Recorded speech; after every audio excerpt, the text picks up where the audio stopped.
review. This is a Big Boss episodes review day. దోమ okay అండి. ఇప్పుడు ఈ ప్రోమో చూసిన తర్వాత నాకేమనిపించిందంటే గౌరవ్ కానీ నిఖిల్ కానీ ఎవరైతే ఉన్నారో బిగ్ బాస్ దాంట్లో వైల్డ్ కార్డ్ ఎంట్రీస్ ద్వారా వచ్చిన వాళ్ళు ఏంటి అంటే వాళ్ళకి అర్థమైందనమాట, బయట నుంచి చూసి వచ్చారు కాబట్టి. సో స్టార్టింగ్లో వాళ్ళకు వచ్చిన నామినేషన్స్ ఎవరైతే ఓట్ చేయాలి అనుకుంటారో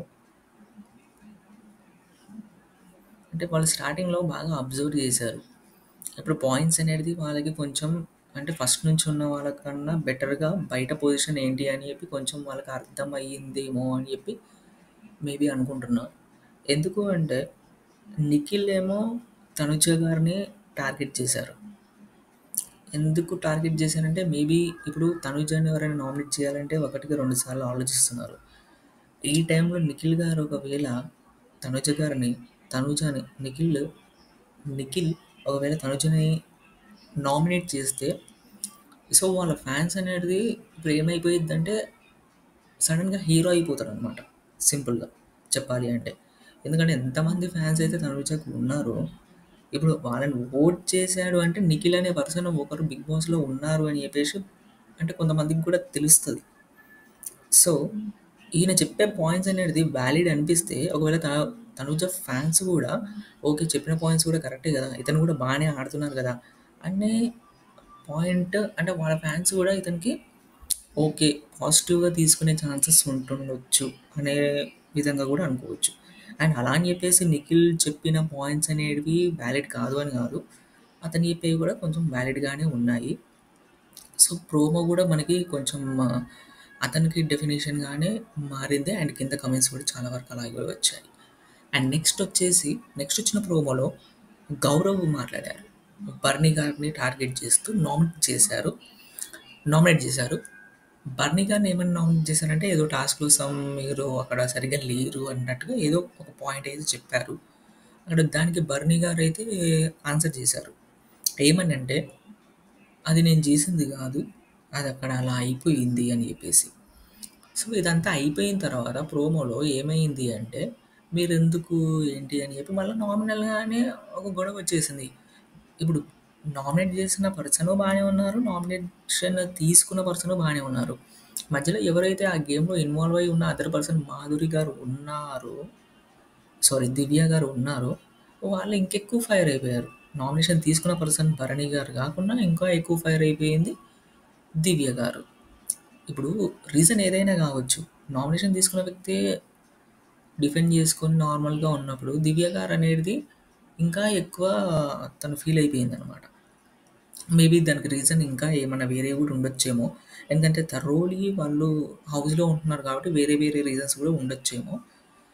సో అది ఇప్పుడు గౌరవ్కి చెప్పిన పాయింట్స్ తనకు వ్యాలిడ్ పాయింట్స్ లానే అనిపిస్తాయి కాబట్టి భరణి గారు ఆల్రెడీ అన్నారు, ప్రోమోలోనే చూపించారు అది కూడా. నేను ఆల్రెడీ అతనికి నేను ఆన్సర్ చేశాను అని చెప్పిన దానికి మళ్ళీ నువ్వెందుకు అంతలాగా మాట్లాడడము, నాది నేను మాట్లాడుకుంటాను కదా అన్నట్టుగా ఇండైరెక్ట్గా చెప్పారు. అది ఆమెకు అర్థం కాకుండా ఆమె చెప్పే పాయింట్ ఏంటంటే ఆమె చెప్పేది ఏంటంటే మీరున్న గేమ్లో ఒకవేళ నేను కూడా ఉండుంటే, మీరున్న గేమ్లో నేను ఉంటే మీరున్నారని చెప్పేసి నేను మాట్లాడకుండా ఉండను, ఖచ్చితంగా నా పాయింట్ కూడా నేను చెప్తాను అన్నట్టు ఈమె చెప్పుకుంటుంది. సో ఇప్పుడు ఏమైపోతుంది అంటే మళ్ళీ జనాలకి రొటీన్గానే అయిపోతుంది. మళ్ళీ జనాలకి ఏమనిపిస్తుంది అంటే మనకి ఏమనిపిస్తుందంటే మళ్ళీ రొటీన్గానే అయిపోతుంది. అవును, ఏంటంటే ఇప్పుడు బాండింగ్స్ అని అదని ఇదనే ఆల్రెడీ తను బయటికి వెళ్ళిపోయాడు. మళ్ళీ వచ్చిన తర్వాత తన గేమ్ తనను అంటే ఇంతకు ముందులాగా ఉండకుండా కొంచెం అతనికి కొంచెం గ్యాప్ ఇవ్వడము, ఇంకేమన్నా స్పేస్ ఇవ్వడము, అదంతా ముందులాగా ఉండకుండా మాట్లాడుతూనే ఉండాలి. కాకపోతే తనకి ఇంతకుముందు బాండింగ్ లాగా ఏదైతే ఉందో అది దూరంగా ఉంటే బెటర్ అని అనుకుంటా. ఎందుకంటే తన గేమ్ తనగా ఆడుకోవాలి కాబట్టి. వీళ్ళు మళ్ళీ అదే నాన్న అని మళ్ళీ అదే అన్నయ్య అని సేమ్ అతనితో మళ్ళీ అదే కాన్వర్జేషన్ చేశారనుకోండి, అతను మళ్ళీ రీఎంట్రీ ఇచ్చి కూడా రావడం లేదు. ఎందుకంటే అతను కూడా ఎంతగానో అంటూ దూరం పెడుతూ ఉంటాడు. ఇప్పుడు మనం ఎవరి దగ్గరికైనా ఎళ్ళాలా లేదా అనేది మన చేతిలో ఉంటది. ఎళ్ళకుండా ఉండడానికి. కానీ వేరే వాళ్ళు ఎవరన్నా మన దగ్గరకొస్తున్నారు అంటే, అది ఏమైపోతదంటే మనం రాకూడదు, మీరు రాకండి నా గేమ్ నేను ఆడుకుంటా అని చెప్పి హర్ట్ చేసే రకమైతే ఎవరు మేబీ ఉండరు. బట్ ఇవన్నీ చూసుకుంటూనే భరణి గారు ఆయన గేమ్ పైన ఇంకెక్కువ కాన్సంట్రేట్ చేస్తే మేబీ ఫైనల్ వరకు వచ్చే ఛాన్సెస్ చాలా ఉన్నాయి. ఎందుకంటే వైల్డ్ కార్డ్ ఎంట్రీస్ ఏవైతే వచ్చాయో అవి మరీ అంత ఎఫెక్టివ్‌గా అయితే లేవు నాకు తెలిసి. అండ్ బయట నుండి బయట నుంచి బాగా చూసుకొని ఇప్పుడు బాగా సేఫ్ ఆడుతున్న ప్లేయర్ ఎవరైనా వైల్డ్ కార్డ్‌లో ఉన్నారంటే ఆమె మాధురి అని అనుకోవచ్చు. అనుకోవచ్చు. ఎందుకంటే ఆమె బయట నుంచి వచ్చిన తర్వాత అందరితోనే గొడవ పెట్టుకుంది కానీ తనుజతో మాత్రం పెట్టుకోలేదు. సో, ఆమెకు తెలుసు బయట చూసి వచ్చింది ఆమెకంతా అర్థమయ్యింది. ఈమెతో ఉంటే నేను సేఫ్‌గా ఉంటాను కొన్ని వీక్స్ వరకని చెప్పేసి. అందుకనే ఆమె ఎంత చిరాకు ఎవరు ఏం చిరాకు పడ్డా కూడా ఆమె ఒకేసారి ఫైర్ అయిపోతది కానీ తనుజ మాత్రం ఎంత చిరాకు పడ్డా తనకి తనుజ ఎంత చిరాకు పడ్డా తను ఏదో తుడిచేసుకుంటుంది. మేబీ అదొక సేఫ్ గేమ్ లానే చూడొచ్చు. ఇప్పుడు ఇమాన్యుయల్ ఎప్పుడైతే ఓటింగ్ నామినేషన్ చేయలేదు అని ఎప్పుడైతే అన్నాడో, అప్పటినుంచి ఇమాన్యుయల్ అండ్ తనుజ కామెడీ కూడా తగ్గిపోయింది. ఇద్దరు ఇంతకు ముందులా కూడా మేబీ ఎక్కువ ఉండట్లేదేమో. ఇంతకు ముందు ఉన్నంత ఫ్రీగా ఉండట్లేదేమో. ఎందుకంటే ఇమాన్యుయల్ సేఫ్ ప్లే అనేది బయటపడింది కాబట్టి. సో, ఈ పాయింట్స్ అయితే మేబీ ప్రస్తుతానికి ఉన్నాయి. ఈరోజు శ్రీజ అండ్ భరణి గారు వస్తున్నారు. సో, ఈరోజు ఎపిసోడ్ ఎలా ఉంటుందో చూడాలి.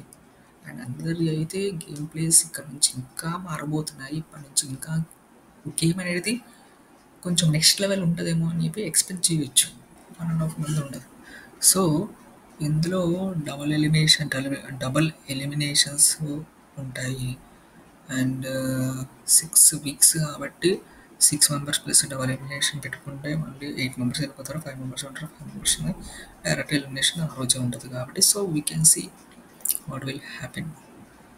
సో, కానీ గేమ్ అంటే ఏమి లేదంటే ఇప్పుడు అన్ని సీజన్ ఒక ఎత్తు, ఈ సీజన్ ఒక ఎత్తు అంటే ఎందుకంటే అన్ని సీజన్‌లో ఏందంటే టఫ్ ఉండే అనమాట. అజంప్షన్ చేయడానికి కూడా టఫ్ అనిపిచ్చేది. ఏమని అనిపిచ్చేదంటే అరే! వీళ్ళు విన్ అవుతారా? వాళ్ళు విన్ అవుతారా?